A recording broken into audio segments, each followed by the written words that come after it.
I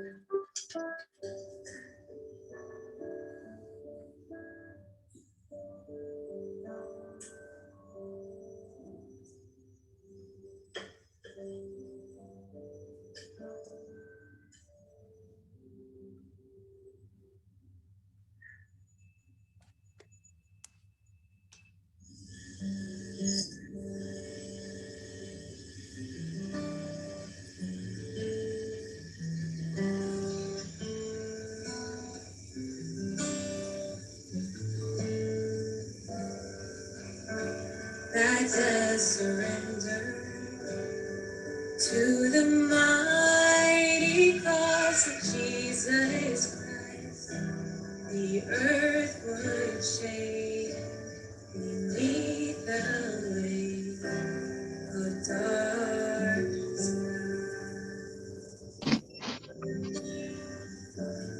On his brow, a crown of sorrow, for a king whose weakness was our strength. No word he spoke, his love would show for all to see. Oh, the cross of Jesus Christ is the reason I'm alive. For his blood I shall be free. It will never lose its power for me. Now the dawn of resurrection, with the night as hope reveals to shine, salvation waits, chains to break, and we rise.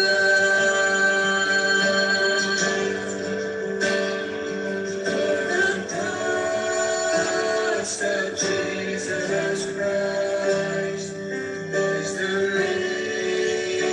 reason I'm alive. For his blood has set me free. It will never lose its power for me.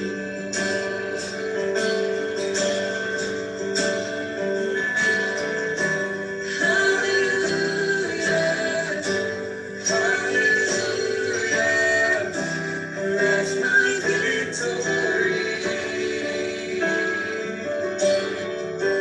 Hallelujah, hallelujah,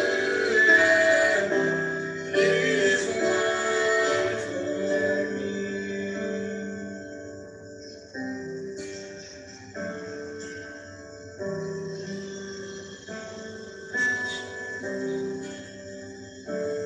On the day he comes glory to reveal the fullness of his grace, all hearts will bow before the sound of Jesus' name. The cross of Jesus Christ is the reason I'm alive. For his blood has set me free. It will never lose its power for me. The cross of Jesus Christ is the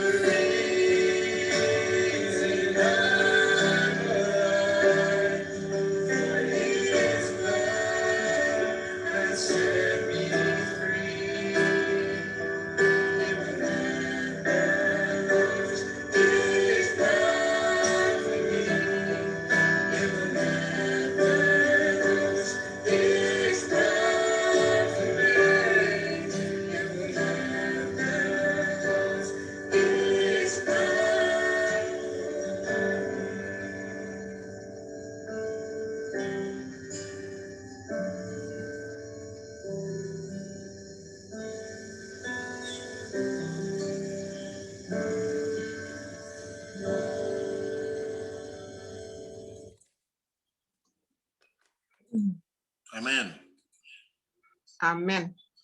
Terima kasih Loy. Terima kasih Sander dan Julie Pereira untuk lagu pujian. Pembicara kita malam ini adalah Pastor Rimon Simajuntak. Selamat bergabung, Pastor Rimon. Waktu yang indah saya berikan, dan mohon diperkenalkan juga keluarga. Dipersilakan, Pendeta Simajuntak. Terima kasih. Selamat malam untuk wilayah Colorado, dan selamat pagi untuk wilayah kami di negara kita, Indonesia. Terima kasih buat umat-umat Tuhan, jemaat-jemaat Tuhan yang ada di Colorado. Terima kasih buat gembala jemaat yang sudah memberikan izin kesempatan bagi saya untuk berbicara. Dan terima kasih buat Bapak Jimor Angkir yang sudah menghubungi saya, tentunya menemukan dari orang-orang yang sudah memberikan kesempatan pada hari ini dan informasi yang sehingga saya bisa berbicara hari ini. Baik saudara kekasih dalam Yesus Kristus, inilah keluarga kami. Keluarga Pendeta Rimon Jonas Simanjuntak, istri saya Buruma Nurung. Ya, Buruma Nurung. Dan inilah anak-anak kami, ada 3 orang anak, 2 laki-laki, 1 perempuan. Yang nomor 1 namanya Judin Yeheskel Panghalan Simanjuntak. Dia sekarang ada kelas 5 SD di sekolah kita.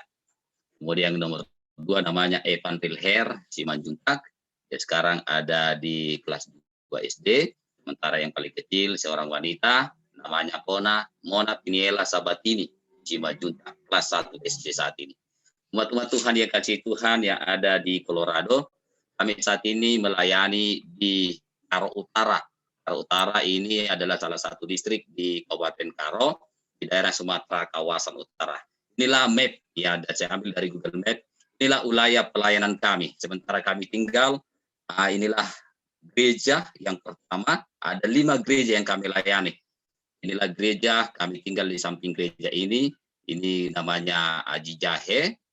Kemudian sekitar jarak dari rumah 8 km kemudian gereja kita yang kedua adalah Brastagi di kota wisata. Bapak Ibu bila mana ada kesempatan datang kembali ke Indonesia, luangkan waktu untuk berwisata di kota Brastagi. Kemudian sekitar 300 meter dari Brastagi ini kita memiliki satu gereja, namanya Jemaat Gongsol. Ini jemaat khusus saudara kita yang bersuku Nias. Jadi satu jemaat ini semuanya adalah suku Nias. Kemudian gereja yang keempat sekitar kurang lebih 35 km dari Brastagi, daerah Sibolangit. Kalau Bapak Ibu pernah dengar, mungkin yang ada dari Sumatera Utara, ini namanya Sungai Sembahe. Ini gereja kita namanya Bingkawan, pas di tepi di pinggir jalan lintas Sumatera. Kemudian sekitar 45 km dari Brastagi, ini sudah lebih dekat dengan Medan. Ini jemaat kita Lau Macem, ini masih kumpulan. Gereja baru ya sedang dalam tahap finishing. Ya mudah-mudahan jika Tuhan berkenan dalam waktu dekat ini akan diorganisir menjadi suatu jemaat. Inilah yang kami layani di distrik Karo Utara dengan jumlah keanggotaan keseluruhan distrik Karo Utara ini tercatat kurang lebih 386 jiwa untuk 5 jemaat ini. Inilah yang kita layani sejak tahun 2019 sampai hari ini. Kami sudah ada 3 tahun di distrik Karo Utara, Sumatera kawasan utara. Bapak Ibu yang dikasihi oleh Tuhan, topik atau judul yang saya sampaikan pada hari ini adalah jangan menyerah. Jangan menyerah. Bung Tomo katakan, Bung Tomo adalah seorang pahlawan nasional, yaitu pahlawan nasional Sutomo menyatakan demikian. Kita tunjukkan bahwa kita adalah benar-benar orang yang ingin merdeka. Lebih baik kita hancur lebur daripada tidak merdeka. Ya, jadi kita adalah orang-orang yang merdeka. Saya mau menyampaikan firman Tuhan disampingi dengan berbagai pengalaman dan kesaksian dalam pelayanan kami di selama ada di Sumatera kawasan utara ini. Saya akan lebih banyak berbicara tentang jemaat kita yang satu ini. Ini adalah jemaat kita, namanya Jemaat Abraham Gongsol yang ada di distrik Karo Utara, daerah Sumatera Utara.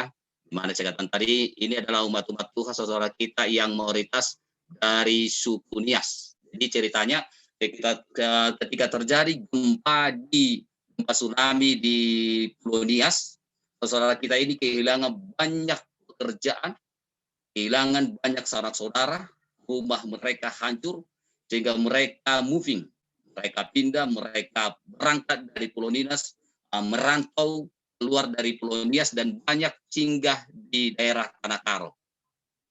Dan kebetulan dari Tanah Karo ini mereka berkumpul di daerah namanya ada sini Desa Gongsol dekat dengan Brastagi sekitar hanya 500 meter dari kota Brastagi. Mereka berkumpul di sana dan mereka membentuk satu persekutuan. Dan akhirnya terbentuklah satu gereja dan jemaat yang sudah terorganisir. Namun Bapak Ibu, mereka berkumpul memiliki semangat yang luar biasa. Mereka datang bukan untuk mencari nafkah, untuk memenuhi kebutuhan kehidupan sehari-hari, tetapi mereka juga berjuang dan bekerja keras untuk mencari jiwa-jiwa. Di tengah-tengah situasi saat ini, mereka selalu memiliki komitmen mencari Tuhan dan jiwa-jiwa di tengah-tengah pandemi ini. Ketika pandemi terjadi di tahun yang lalu, sampai ke Indonesia ini ada banyak kegiatan, bahkan gereja kita tutup untuk sementara dalam ibadah dan pelayanan-pelayanan gereja. Tetapi saudara, jemaat ini memiliki semangat untuk selalu bertekun datang kepada Tuhan dan juga mencari jiwa-jiwa yang selalu kami lakukan sekalipun di tengah-tengah pandemi, yaitu Bible Study. Kalau kami kenal di sini namanya KPA, kelompok pendalaman Alkitab. Bible Study ini tetap berjalan sebagaimana biasanya. Dan bahkan mereka ini tidak ada yang mau pakai masker. Mereka katakan, pendeta kalau kami pakai masker ini sesak ini. Bisakah pendeta nanti tanggung jawab? Jadi ya, yang penting kita sampaikan jaga kesehatan. Jadi KPA kita lakukan di jemaat ini 3 kali dalam 1 pekan. Ada hari Senin, ada hari Kamis, dan ada hari Jumat. Di 3 kelompok, di 3 tempat. Lalu kita lakukan untuk mereka dan belajar bersama-sama. Dan umat-umat Tuhan kelompok yang satu ini selalu aktif dan tekun. Mereka datang di malam hari di tempat-tempat yang sudah ditentukan. Bukan hanya itu, untuk situasi pandemi, gereja yang satu ini hanya sekitar 2 bulan tidak dibuka, beribadah di kelompok yang sudah kami tentukan. Tetapi mereka katakan, sepertinya rasa kekeluargaan kami sudah berkurang. Bagaimana kalau kami kembali ke gereja? Lalu kita coba cari tahu dengan pemerintah tempat. Setelah mendapatkan beberapa informasi yang akurat, lalu kita izinkan kembali beribadah ke gereja. Hanya 2 bulan mereka tinggalkan gereja. Sejak itu sampai hari ini, umat-umat Tuhan bahkan di tengah-tengah pandemi ini, jumlah mereka begitu luar biasa. Yang sebelum pandemi hanya ada sekitar 50 jiwa yang datang ke gereja, tapi ketika pandemi ini ada sampai 90 jiwa, 90 orang setiap sahabat datang ke dalam gereja. Luar biasa umat-umat Tuhan yang dikasih oleh Tuhan dalam peribadatan mereka yang selalu bertekun. Sekalipun situasi pandemi ini, tapi mereka tidak mau menyerah. Kemudian pelayanan penginjilan tidak pernah berhenti. Selain KPA, kita juga melakukan KKR. Ini ada KKR di bulan Desember tahun 2020. Kita sudah lakukan KPA 3 kali 1 minggu. Lalu saya tawarkan bagaimana kita ber-KKR, lalu kami berdiskusi dengan situasi yang ada. Kalau biasanya di daerah Sumatera Utara, kalau KKR itu dengan situasi yang normal, kita akan buat itu di tempat umum. Tapi oleh karena situasi ini, maka kita membuat KKR di rumah jemaat. Di rumah jemaat, dan puji Tuhan kehadiran bisa sampai 70 orang malam itu. Tidak mengurangi semangat mereka.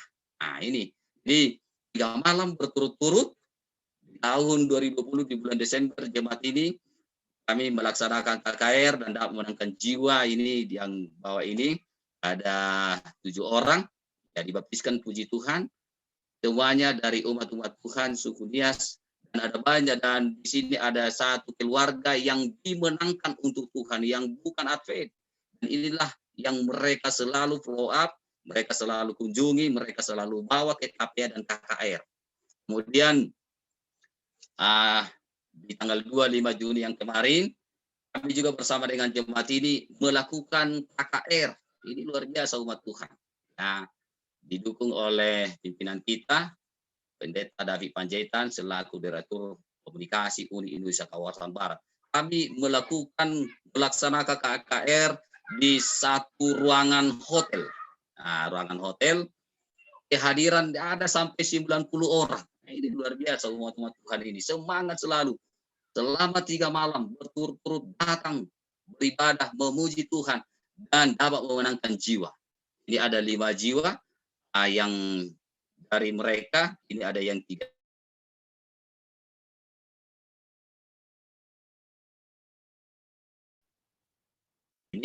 Ini adalah dari saudara Mereci. Pandemi saat ini ada banyak tantangan, ada banyak rintangan yang dihadapi dalam pelayanan penginjilan. Tapi kami, secara khusus jemaat Abraham Gong, tidak mau menyerah, menyesuaikan dengan kondisi bagaimana kita boleh melakukan pelayanan penginjilan, memenangkan jiwa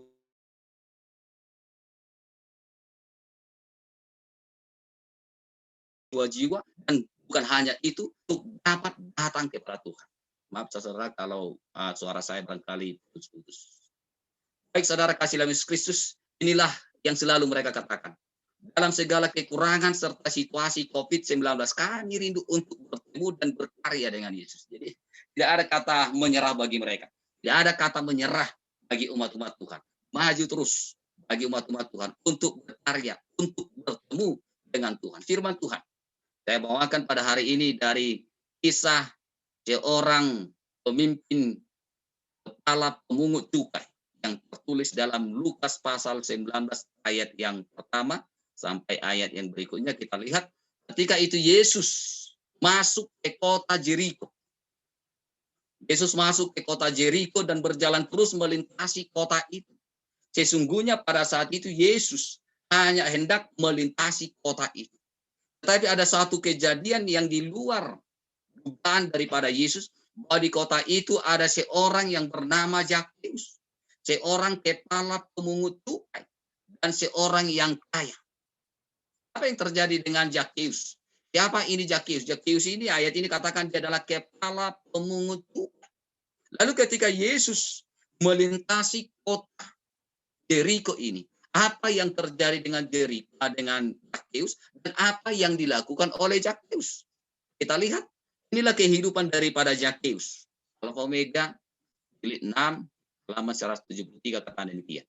Di kalangan para pemungut cukai ada suatu persekutuan, sehingga mereka dapat menindas orang banyak serta menyokong satu dengan yang lain dalam kebiasaan yang tidak jujur. Inilah kehidupan, inilah latar belakang, inilah kebiasaan dan lingkungan daripada Zakheus di tengah-tengah persekutuan mereka, organisasi atau kelompok mereka. Ada satu kesepakatan untuk menyokong satu dengan yang lain dalam kebiasaan yang tidak jujur itu. Artinya ketika mereka menagih lebih dari yang seharusnya, itu adalah hal yang mereka harus dukung dari saudara mereka, karena itu adalah penambahan income bagi mereka. Dan disinilah Zakheus hidup. Inilah lingkungan Zakheus, seorang kepala pemungut cukai. Namun kita lihat Zakheus berbeda dengan yang lain. Inilah kerinduan daripada Zakheus di tengah-tengah lingkungan yang memiliki satu kesepakatan yang mengizinkan mereka untuk melakukan penipuan, dan itu mereka harus dukung. Dalam hati kepala pemungut cukai ini tergugahlah suatu kerinduan untuk memperoleh kehidupan yang lebih baik. Alfa Omega, jilid 6 halaman 171. Berbeda dengan Zakheus, di dalam hatinya ada satu kerinduan untuk memperoleh kehidupan yang lebih baik. Tetapi tantangannya adalah lingkungannya. Tantangannya adalah kelompoknya. Tantangannya adalah bawahannya, karyawannya. Dan tantangannya adalah satu perjanjian mereka. Satu kesepakatan mereka untuk menyokong satu dengan yang lain dalam kebiasaan yang buruk itu. Tetapi dia memiliki satu kerinduan, satu pergumulan dalam hatinya untuk meninggalkan itu, memperoleh kehidupan yang lebih baik. Namun menjadi pertanyaan, sejak kapan kerinduan itu ada dalam hati Zakheus? Malah 171 dikatakan, hanya beberapa mil dari Jeriko, Yohanes Pembaptis telah berkhotbah di tepi sungai Yordan. dan Zakheus telah mendengar panggilan pertobatan itu. Artinya bahwa kerinduannya, pergumulannya itu ada dalam hati Zakheus sejak dia mendengar Yohanes Pembaptis yang berkhotbah di tepi sungai Yordan itu. Dia sudah mendengar dan diyakini bahwa pernyataan Yohanes Pembaptis yang di dalam Lukas 3:13 yang menyatakan, jangan menagih lebih banyak daripada yang telah ditentukan bagimu. Pernyataan itu pada saat itu disampaikan kepada Zakheus. Para Zakheus ada di sana yang mendengar Yohanes Pembaptis sedang berkhotbah.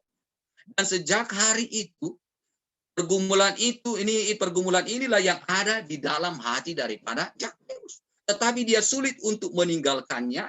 Dia sulit untuk meninggalkan kelompoknya. Dia sulit, dia bergumul dengan jabatan apa yang dia miliki. Inilah pergumulan dalam hati Zakheus. Dia sudah mulai menyadari alangkah pahitnya buah-buah dosa itu.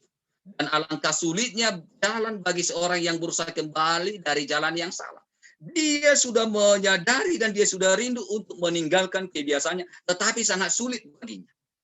Sangat sulit untuk meninggalkan kelompoknya. Sulit baginya untuk meninggalkan pekerjaannya. Inilah pergumulan dalam hatinya. Sehingga ketika Yesus melintasi kota itu, dia rindu untuk bertemu dengan Yesus. Dia ingin seperti apakah Yesus itu, tetapi dia memiliki tantangan. Saudara kasih dalam Yesus Kristus, kita memiliki tantangan. Kita rindu bertemu dengan Yesus. Dan saya yakin kita memiliki banyak tantangan. Tantangan yang pertama yang dihadapi oleh Zakheus adalah fisik. Kita katakan bahwa dia seorang yang berbadan pendek. Ia berusaha untuk melihat orang apakah Yesus itu, tetapi ia tidak berhasil karena orang banyak, sebab badannya pendek. Dia ingin bertemu, tetapi badannya pendek. Ada apa hal dengan badannya yang pendek? Apa hal dengan badannya yang pendek? Zakheus dengan posisi yang saya sampaikan langsung yang selanjutnya. Umumnya orang Yahudi sangat benci dengan pemungut cukai. Jadi ada dua hal yang menjadi tantangan bagi Zakheus ingin melihat Yesus. Yang pertama tadi dari postur tubuhnya, yang kedua secara sosial, orang Yahudi sangat membenci pemungut cukai. Artinya ketika Zakheus ingin melihat Yesus, ketika Zakheus sedang menunggu Yesus di pinggir jalan, di tepi jalan, di mana Yesus hendak melewati, orang-orang Yahudi tidak mengizinkan Zakheus untuk melihat Yesus. Karena bagi orang Yahudi, pemungut cukai itu adalah orang berdosa, orang kafir, tidak layak bertemu dengan Yesus. Sehingga ketika mereka melihat Zakheus keluar dari rumah, maka orang banyak mencoba menutup jalan bagi Zakheus. Sudah badan pendek, di belakang pula. Mana bisa dia melihat yang di depan. Inilah yang menjadi tantangan bagi Zakheus yang memiliki kerinduan untuk bertemu dengan Yesus. Orang banyak itu sudah menghalangi dia, bahkan orang banyak itu menyampaikan pernyataan, awas orang berdoa, orang kafir, orang berdosa, tidak layak bertemu dengan Yesus. Secara sosial dia ditolak orang banyak, dan secara fisik dia berbadan. Saudara kasih dalam Yesus Kristus. Secara sosial, kenapa mereka dibenci oleh orang Yahudi? Karena pegawai pajak itu dianggap sebagai anti bangsa Roma. Zakheus adalah orang Yahudi, tetapi dia bekerja bagi bangsa Roma, dan dia menagih pajak dari bangsa Yahudi, dia memeras pajak dari bangsa Yahudi, dan dia mengizinkan karyawan perpajakan yang lain untuk menagih lebih dari yang seharusnya. Sehingga hal ini menimbulkan kebencian dari bangsa Yahudi kepada para pemungut cukai. Kemudian, pegawai pajak itu menambah beban yang sangat berat bagi bangsa Yahudi. Itu hal yang biasa. Bahkan ketika mereka melapor kalau ada menagih lebih dari yang seharusnya, itu kabar gembira bagi mereka. Karena mereka mendapatkan income dan mereka mengetahui ada informasi bahwa mereka mendapat tambahan income. Pegawai pajak itu dianggap pengkhianat bangsa. Kenapa? Karena mereka menagih dari bangsanya untuk bangsa lain. Sehingga mereka sangat dibenci oleh orang-orang Yahudi. Bangsa Yahudi memperlakukan pegawai pajak itu sebagai orang berdosa. Inilah menjadi tantangan bagi Zakheus untuk bertemu dengan Yesus. Kerinduannya, pergumulannya, ingin bertemu dengan Yesus, tetapi dia memiliki tantangan badan yang pendek, dan juga secara sosial dia ditolak oleh orang banyak. Tetapi apa yang terjadi? Bapak Ibu ya saudara yang dikasih oleh Tuhan, umat Tuhan yang ada di Colorado, bahkan umat Tuhan yang ada yang tergabung dari wilayah Indonesia. Sebelumnya saya mau sampaikan tentang ibu yang satu ini, seorang ibu yang berjuang untuk mencari Tuhan. Ini salah satu dari baptisan kami tanggal 5 Juni kemarin di hasil KKR. Ada seorang ibu namanya Ibu Agus. Dia katakan, 25 tahun Tuhan, pendeta, saya mencari Tuhan. 2 bulan yang lalu ketika ibu memberikan kesaksian di gereja, yang kesaksian yang sama, lalu kami berkunjung ke rumahnya, dan ibu ini memberikan kesaksian di rumah. Pendeta, 25 tahun sudah saya berjuang mencari Tuhan.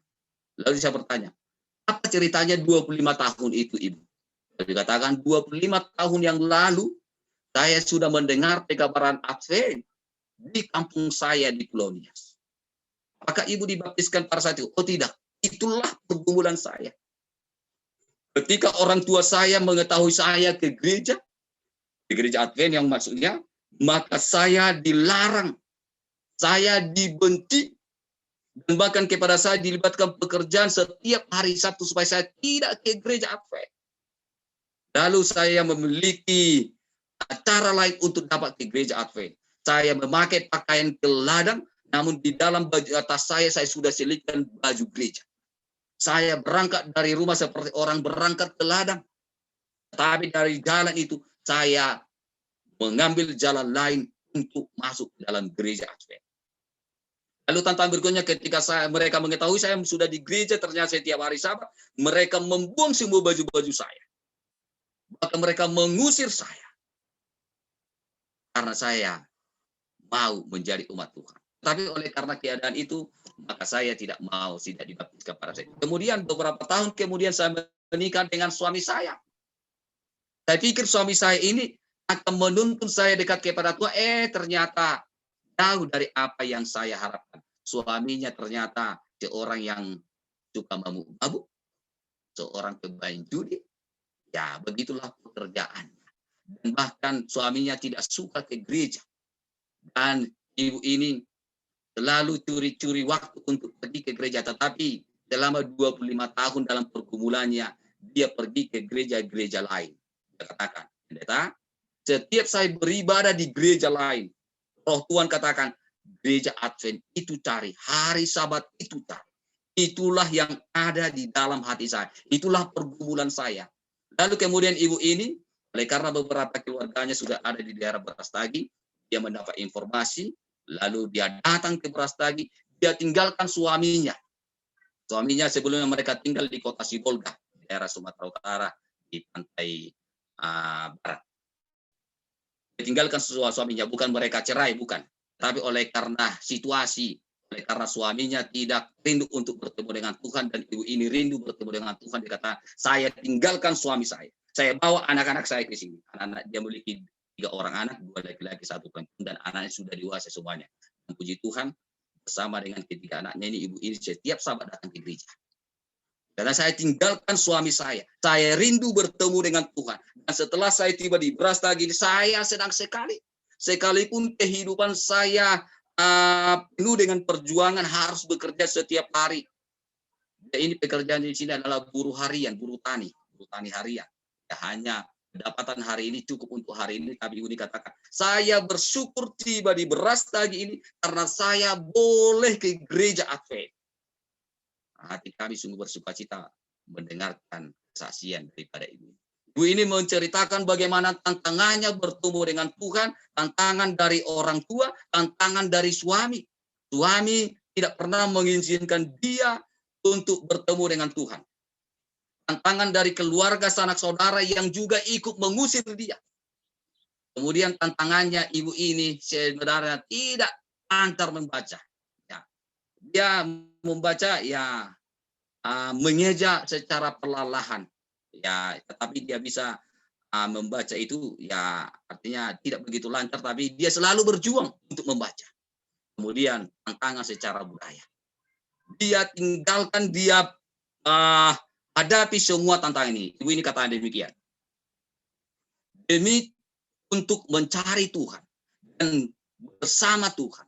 Saya tinggalkan suami, bahkan kehilangan sanak saudara, karena saya yakin di dalam Tuhan saya memiliki banyak saudara. Saudara kasih dalam Yesus Kristus.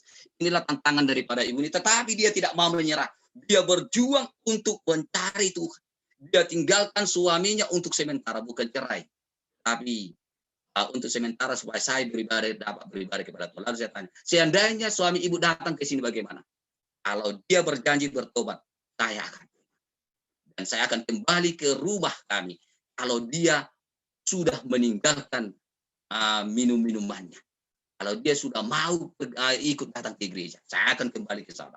Dan saya selalu berdoa kepada suami saya supaya dia bertobat.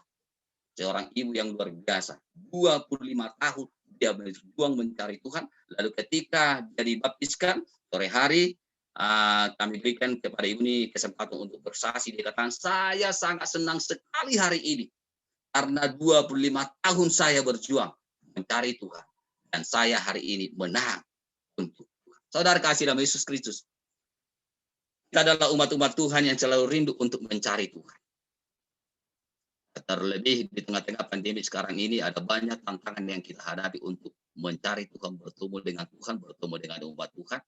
Kita dengan situasi yang berbeda-beda, barangkali tidak diizinkan untuk berkumpul di gereja atau di tempat-tempat kita dapat beribadah bersama-sama. Tetapi sebagai umat-umat Tuhan kita harus menghadapi tantangan yang ada itu. Barangkali sering tantangan kita katakan, saya lemah, saya tidak memiliki kemampuan, saya tidak memiliki kepintaran. Atau barangkali kalau saya nanti mencari Tuhan, atau kalau saya terus datang kepada Tuhan, bagaimana dengan pekerjaanku? Saya akan kehilangan pekerjaan. Atau apa kata orang tentang saya? Inilah yang dihadapi oleh Ibu Agus ini. Dia katakan, saya ini lemah, tetapi saya ingin belajar tentang Tuhan. Saya tinggalkan keluarga saya, tentunya kehilangan pekerjaan, tetapi saya percaya di sini ada pekerjaan. Lalu dia katakan, saya tidak mau tahu apa kata keluarga, apa kata orang. Karena saya ingin bertemu dengan Tuhan. Kita kembali kepada Zakheus. Ketika kita melihat dan ketika dia menghadapi tantangan itu, maka Zakheus mencari solusi. Dia tidak mau menyerah. Dia mencari solusi bagaimana ingin melihat Yesus. Tadinya dia dari awalnya dia rindu ingin melihat orang bagaimana sih Yesus itu. Tapi orang banyak sudah menutup jalan baginya. Orang banyak tidak mengizinkan dia melihat Yesus. Dia tidak mau patah semangat. Dia cari solusi. Dan dia lihat di sana ada sebatang pohon ara. Lukas 19:4 dikatakan, maka berlarilah ia mendahului orang banyak, lalu memanjat pohon ara untuk melihat Yesus yang akan lewat di situ. Dia pastikan bahwa dari pohon ara itu Yesus pasti lewat. Maka dia berlari mendahului orang banyak sebelum orang banyak menutup jalan baginya, dan sebelum orang banyak melihat dia memanjat pohon ara itu. Coba bayangkan, Bapak Ibu yang kasih oleh Tuhan, seorang kepala pemungut cukai memanjat sebatang. Atau kalau di Indonesia ini, kita katakanlah seorang direktur kepala perpajakan sedang memanjat pohon mangga. Ini saya rasa hal yang sangat lucu, hal yang tidak masuk di akal. Atau seorang gubernur memanjat pohon mangga hanya ingin melihat seseorang yang tidak begitu dikenal di dalam pemerintahan atau yang tidak memiliki pengaruh di secara akademis. Tapi itulah yang dilakukan oleh Zakheus. Dia meninggalkan jati dirinya hanya untuk melihat Yesus. Solusi yang dia lakukan yang pertama, dia melupakan jati dirinya. Karena ketika dia tidak mau memanjat pohon itu, maka dia tidak memiliki kesempatan untuk melihat orang apakah Yesus itu. Dia tidak bisa melihat langsung wajah daripada Yesus itu. Lalu dia melihat kesempatan itu. Ketika orang banyak belum menutup jalan, maka dia berlari dan memanjat pohon ara itu. Dan orang banyak tidak mengetahui kalau ada Yesus ada di atas pohon. Dia melupakan jati dirinya, hanya ingin melihat Yesus. Kemudian setelah dia ada di atas pohon itu, Orang banyak tidak melihat, hanya Yesus yang mengetahui kejadian itu. Maka tepat Yesus melewat dari bawah pohon itu. Dan Yesus menatap ke atas, melihat ke atas. Dan Yesus berkata, Yakeus, segeralah turun. Sebab hari ini aku harus menumpang di rumah. Satu sukacita yang besar ketika orang yang kita kagumi hendak singgah di rumah. Itu adalah sukacita yang besar ketika seseorang yang kita rindukan datang ke rumah. Adalah sukacita besar bagi Yakeus ketika dia rindu, dia penasaran melihat orang bagaimanakah Yesus itu. Lalu tiba-tiba Yesus menyatakan, hari ini aku mau menumpang di rumah. Dia sangat terkejut dan dia tidak menduga bahwa Yesus mengenal dia. Dan Yesus hari itu juga akan singgah di rumahnya. Saya boleh bayangkan, Yakeus pasti turun dengan begitu cepat. Atau barangkali dia akan melompat dari dahan itu di mana dia sedang duduk untuk melihat Yesus. Melompat ke bawah oleh karena sukacitanya. Ayat 6 katakan, lalu Yakeus segera turun dan menerima Yesus dengan sukacita. Dia begitu bersukacita oleh karena Yesus katakan hari ini. Lalu dia turun dengan segera, ya mungkin lompat, atau ya dia akan turun dengan begitu cepatnya. Boleh kita bayangkan dengan pakaian yang mewah, pakaian itu. Dia turun dengan begitu cepat, mungkin ada sedikit kotor dan lain sebagainya, tapi sukacita menutupi semuanya itu dalam hidupnya.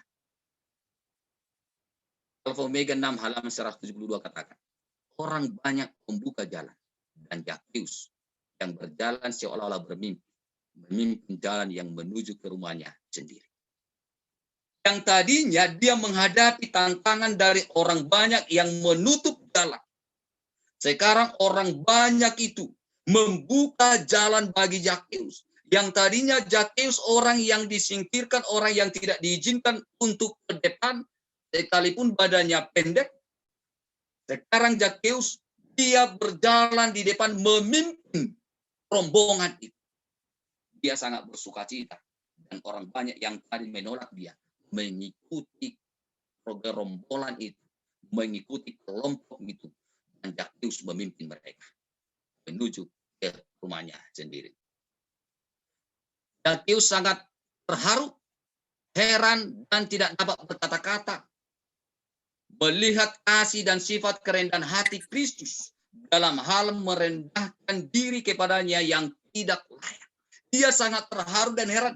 Kenapa ini Yesus sambil bertanya dalam hatinya, tetapi dia sangat bersukacita. Kenapa Yesus mau singgah di rumah?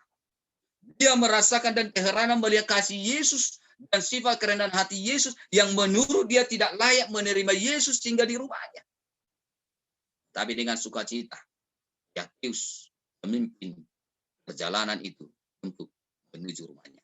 Lalu kita melihat setelah dia merasakan sukacita itu, setelah dia mengalahkan tantangan itu, ketika dia melihat tantangan dan tidak mau menyerah, ketika dia mendapat kemenangan itu, dia katakan dalam Lukas 19 ayat 8, Tuhan, setengah dari milik akan kuberikan kepada orang miskin. Dan sekiranya ada sesuatu yang kuperas dari seseorang, akan ku kembalikan 4 kali lipat. Saudara yang dikasih oleh Tuhan, umat-umat Tuhan yang ada di wilayah Colorado dan juga yang bergabung dari Indonesia, kita tentunya menghadapi ada banyak tantangan hanya untuk bertemu dengan Tuhan. Tapi bagaimana kita untuk mengalahkan tantangan ini? Kata yang pertama adalah jangan pernah menyerah. Yakeus tidak menyerah melihat tantangan itu, malah dia mencari solusi. Apa yang harus saya lakukan? Dia solusi yang pertama dan utama adalah dia melupakan jati dirinya hanya untuk bertemu dengan Yesus. Dan alhasil, Yesus meminta untuk singgah di rumahnya, dan Yakeus menunjukkan sukacitanya, menunjukkan pertobatannya. Dia berani katakan, jika ada seseorang yang kuperas, maka akan kukembalikan 4 kali. Adalah sukacita besar bagi kita Ketika kita dapat mengalahkan tantangan untuk bertemu dengan Yesus, mencari solusi, melihat kesempatan, tidak pernah menyerah untuk bertemu dengan Yesus. Alfa Omega jilid 6 halaman 175 dikatakan, bila Kristus diterima sebagai juru selamat pribadi, keselamatan datang kepada jiwa. Yang terakhir saya memberikan kesaksian ketika kami melayani sebelumnya di wilayah Kabupaten Toba, yaitu di Kota Balige, di Sumatera Utara ini. Di tahun 2017 kami mengadakan KKR bersama dengan Bakti Wanita Advent. Kami menuju satu tempat, dan tempat ini bukan tempat yang asing bagi saya. Tempat itu adalah tempat namburu saya, adik bapak saya, adik perempuan bapak saya. Dan kami berencana untuk membuat KKR di depan rumah namburu ini. Kami sudah diskusi kalau namburu itu tidak ada lagi, yang ada anaknya. Lalu saya katakan sama Lai ini, kami mau buat KKR di depan rumah. Ya, kalau Lai mau, ya silakan katanya. Semua urusan kepemerintahan kami akan urus. Lai hanya mengizinkan, kalau Lai izinkan kami buat. Ini tidak masalah katanya. Lalu ketika kami mengurus semua perizinan, kepala desa sudah diizinkan, lalu datang pertua-pertua gereja setempat kata, tidak bisa kalian di sini berKKR. Lalu saya bilang, saya mau berKKR di depan rumah namburu saya. Apa halangannya? Ketika saya katakan, ini namburu kandung saya, semuanya terdiam. Ya, kalau namburunya ya bagaimana kita mau melarang mereka? Namburu ini adalah adik perempuan daripada bapak saya. Lalu ketika hari hanya, karena tempat itu di depan rumah, di halaman rumah, jadi kita harus sewa teratak. Semua teratak sudah datang dan sudah sedang dipasang. Setengah hari saya temani yang pasang teratak, cuma peralatan kami sudah angkat ke tempat. Lalu sekitar jam 2 sore Lai saya telepon saya. Lai, kalau boleh diangkatlah semua ini teratak sama peralatan ini. Oh, saya terdiam untuk sesaat. Lalu saya katakan, ada apa? Kami ini sudah diancam oleh gereja kami. Lalu saya katakan, kalau Lai diancam oleh gereja, saya bertanggung jawab untuk hal itu. Tentunya artinya kalau mereka dikucilkan, diusir dari gereja, ya kita akan tampung di gereja kita kan gitu secara akal-akalnya. Ya kalau Lai ditolak dari gereja lain, saya akan tanggung jawab, saya bilang. Mereka katakan, tidak Le. Kalau boleh saya mohon, sangat saya mohon, angkatlah semua peralatan ini. Saat saya terdiam, lalu saya hubungi beberapa panitia, saya informasikan, lalu kami berdiskusi lewat telepon dan kami putuskan, oke, malam ini KKR kita akan tunda. Lalu peralatan itu kami suruh untuk dibongkar oleh mereka yang memasang. Ya, kami harus mau kehilangan biaya pemasangan peralatan itu. Kami harus mau mengalami kerugian untuk hal itu. Lalu kami berdiskusi. Sesaat saya katakan, KKR tidak boleh tertunda. Atau KKR tidak boleh batal. Harus dilakukan. Tapi bagaimana tempat? Oke, kalau di desa ini kita ditolak, kita akan cari tempat yang lain. Dan sebelumnya, ketika kami melakukan pembagian buku-buku dan pemasangan spanduk di desa itu, kami temukan beberapa buku dibuang ke sungai, dibuang ke parit, dibuang ke tong sampah, dan bahkan spanduk yang kami baru pasang, sehari setelah itu besok kami lihat sudah dirobek-robek, dibuang di pinggir jalan. Di situ memang kami sudah mulai mendapat petunjuk bahwa ada hal yang tidak akan enak dengan keadaan ini. Lalu kami pindahkan lokasi KKR ini ke tempat yang lain, ke desa yang lain, di tempat yang ada di gambar ini. Saudara tahu, 3 malam berturut-turut dan tanpa sepengetahuan penduduk desa sebelumnya itu, kami sudah memiliki KPA di Kota Balige, dan ini yang ada di mana ini adalah penduduk desa setempat yang menolak kami melakukan KKR itu. Kami sudah ajari mereka di tempat yang terpisah, satu KPA di Kota Balige. Dan puji Tuhan, di akhir daripada KKR ini, saudara kita ini marga sehat, saudara kita ini dapat kita menangkan. Walaupun penduduk desanya menolak kita melakukan KKR di desanya, tapi Tuhan memenangkan hatinya. Sekalipun tidak boleh masuk ke desanya, tetapi penduduk desa itu di tempat yang terpisah kita sudah ajari berKPA, dan dia mau dimenangkan kepada Tuhan. Saudara kasih Yesus Kristus, ketika kita mau menghadapi tantangan untuk berkarya untuk Tuhan, untuk bertemu dengan Tuhan, maka Tuhan akan membuka jalan yang terbaik bagi kita. Saya yakin umat-umat Tuhan yang ada di wilayah Colorado maupun yang ada di Indonesia, kita memiliki banyak tantangan untuk bertemu dengan Tuhan. Tapi jangan pernah menyerah untuk berkarya untuk Tuhan. Dan Tuhan akan menolong kita. Sebagai pernyataan terakhir, jangan menyerah. Jangan biarkan berbagai kelemahan atau kekurangan bahkan kelebihan kita untuk menghalangi kita untuk bertemu dan berkarya untuk Yesus. Karena Tuhan Yesus memberkati kita semuanya. Mari kita berdoa. Amin. Terima kasih Tuhan.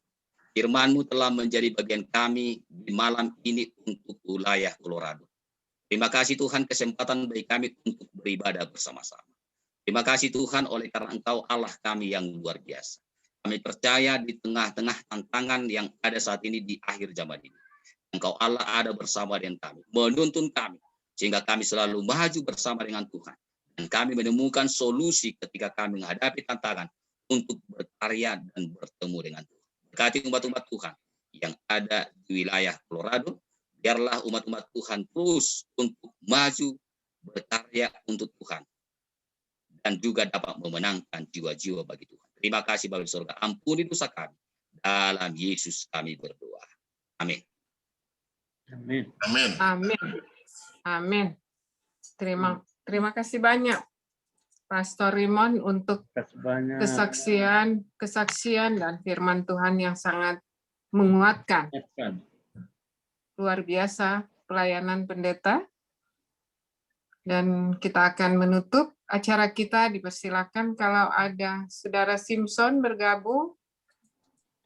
Nggak ada Kak Jen. Enggak ada ya? Sudah tutup.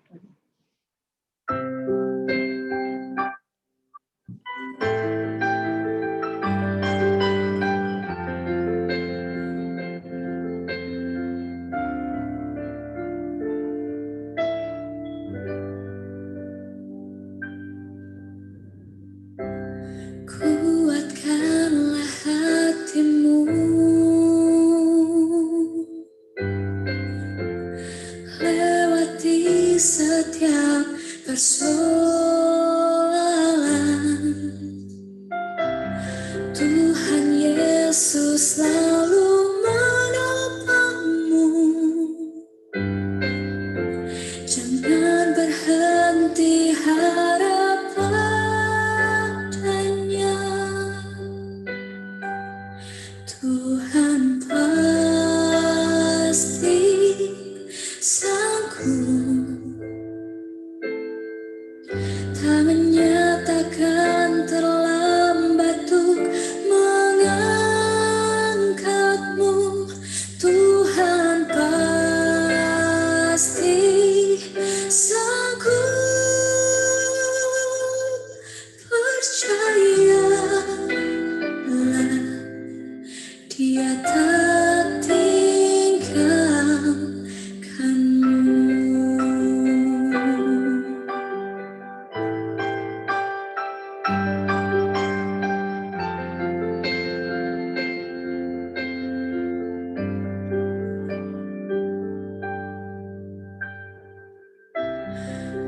Kuatkanlah hatimu,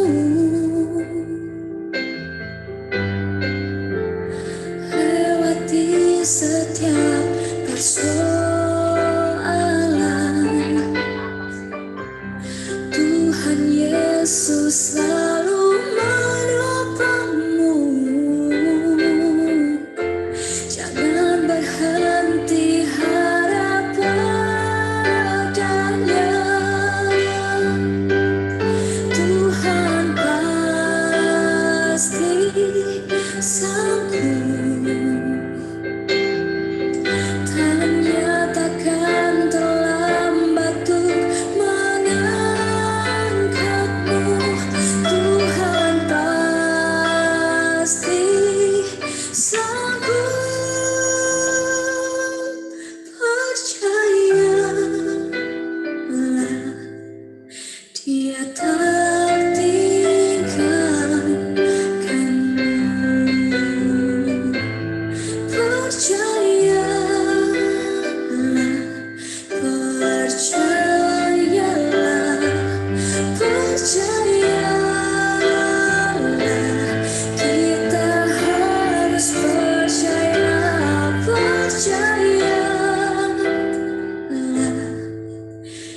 tak tinggalkanmu.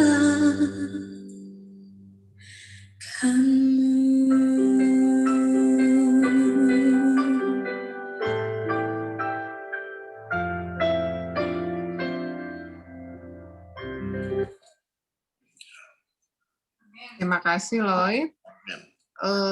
Doa penutup, saya minta kesediaan Pastor Yoram untuk menutup, sekaligus mohon mendoakan pelayanan Pendeta Rimon Simajuntak di Sumatera. Dipersilakan Pendeta Yoram untuk menutup. Mari kita berdoa.